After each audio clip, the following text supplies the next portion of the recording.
Time for a look at the local preference attribute. We're going to talk about the theory of it for just a moment and then see it live on a totally different topology than in previous labs. And I do recommend you write this one out when you can see the whole thing. It's a bit of a tease right now. I'm just showing you half of it. But I want you to concentrate on this little bit of theory first, also known as local underscore pref sometimes, and also we saw it as lock perf in show IP BGP. This is a well-known BGP attribute that also comes into play when multiple paths between ASs exist, just like the MED, except it's totally different. Because the local pref attribute, it's just that, it's local. And where the MED tells routers outside the AS which entrance path is preferred, local preference tells routers inside the local AS which exit path to use when multiple paths to a given destination exist. I know, it's like stirring concrete with your eyelashes the first time that you read that. And I stole that from Scott Turow, 1L. But the path with the highest local preference is preferred, and this will become crystal clear to you as soon as we do a lab with it. The most important thing to remember about the local pref is that it is passed only between internal peers. That's where the I and the E come in again. It passed only between your IBGP peers, and local pref is never advertised outside the local autonomous system. So that dreaded phrase from your frame relay CCNA studies, locally significant only. That's exactly what the local pref attribute is. We're going to tweak that a little bit here in our next lab, and something a bit different here. All four routers are on the same segment, 10110/24, and all adjacencies are formed using addresses from that segment. So you might want to write this one out. And nothing tricky here at all. I already have the adjacencies in place. And what I've also done is put a link between routers 3 and 4, a direct link, 172.12.34.0/24. We're not using that for adjacencies, and that's why I'm not showing it in this diagram, but that is the one that we're advertising into BGP to give us a local pref. Otherwise, if we have no routes, we have no local pref. So nothing tricky with the configs here, and you can see again routers 3 and 4, that network is 172.12.34.0, and I already have that advertised. Now routers 1 and 2 should both have two paths to that network in their BGP tables. And let's have a look right now with show IP BGP. I already ran that for you too. And router 1, that is router 1 up at the top. And you can see router 1 has two entries for 172.12.34.0. And it's chosen the valid and best path as the one with the next hop, 10.1.1.3. Makes sense. Router 2 is, well, it has the same entries, 172.12.34.0. It has two entries for it, same two next hops, but it has chosen 10.1.1.4 as the next hop. That's the path it's going to use to reach 172.12.34.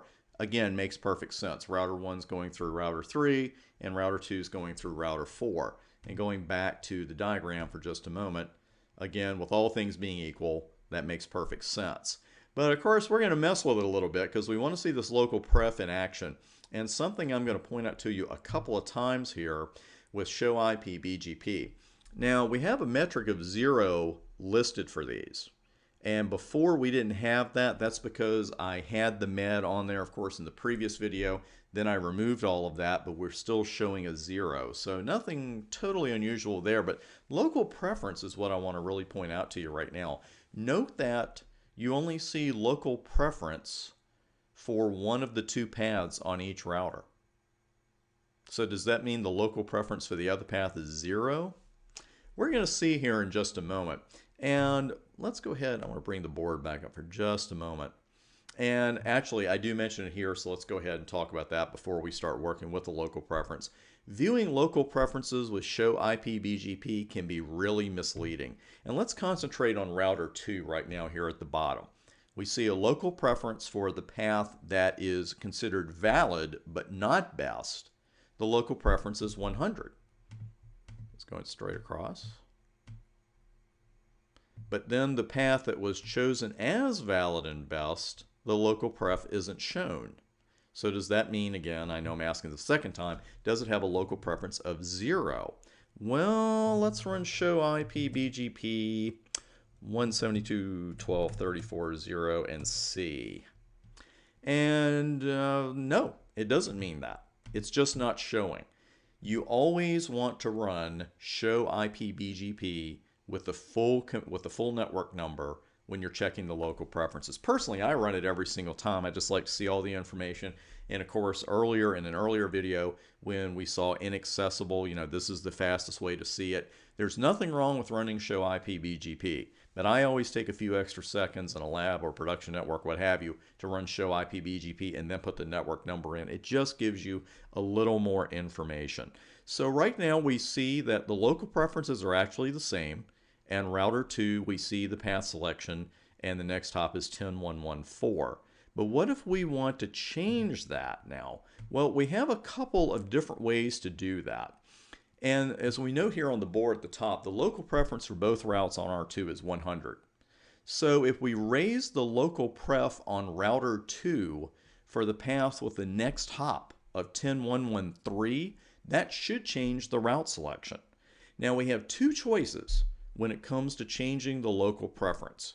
We can change the local preference for all routes advertised by a given router, or we can change the local pref of a particular route, not router, and I'll change that. We're going to look at the all or nothing approach first. We know the route for 172.12.34 with the next hop of 10.1.1.3 is coming from router 1. So if we're changing the local preference in this fashion, we're going to do it over on router 1, not on router 2. And we use the command BGP default local pref.